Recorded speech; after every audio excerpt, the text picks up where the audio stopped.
के राहे दिल में उतर के हो, अखिया के राहे दिल में उतर के दिलवा में समैलू गोरी हो, दिलवा में समैलू गोरी हो। मोरा प्यार में कौन कमी भइल दूर दिल से भइलू गोरी हो, मोरा प्यार में कौन कमी भइल दूर दिल से भइलू गोरी हो।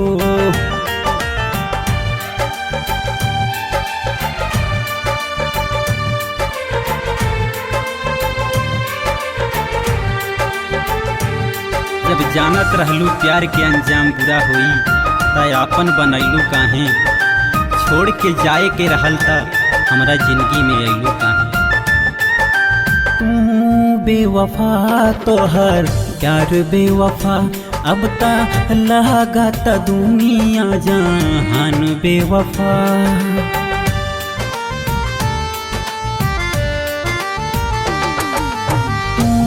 बेवफा तोहर प्यार बेवफा, अब ता लगा त दुनिया जहान बेवफा।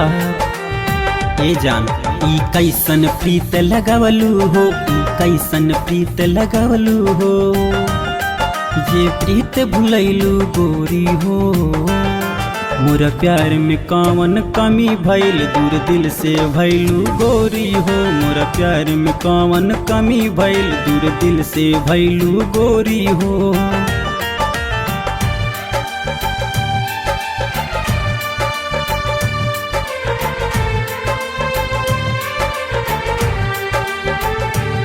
जा खुश रहा शिल्पा केहू और के बहिया में, जा खुश रहा शिल्पा केहू और के बहिया में, अब ना अहे पिंटू तोहरा प्यार के रहना।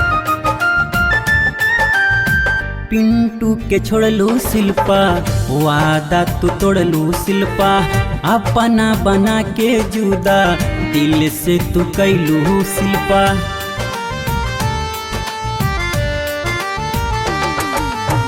पिंटू के छोड़लू शिल्पा, वादा तू तोड़लू शिल्पा, अपना बना के जुदा दिल से तू कैलू शिल्पा। कश्ती में अपना हमके बिठा के हो, बिचवे में डुबैलू गोरी हो।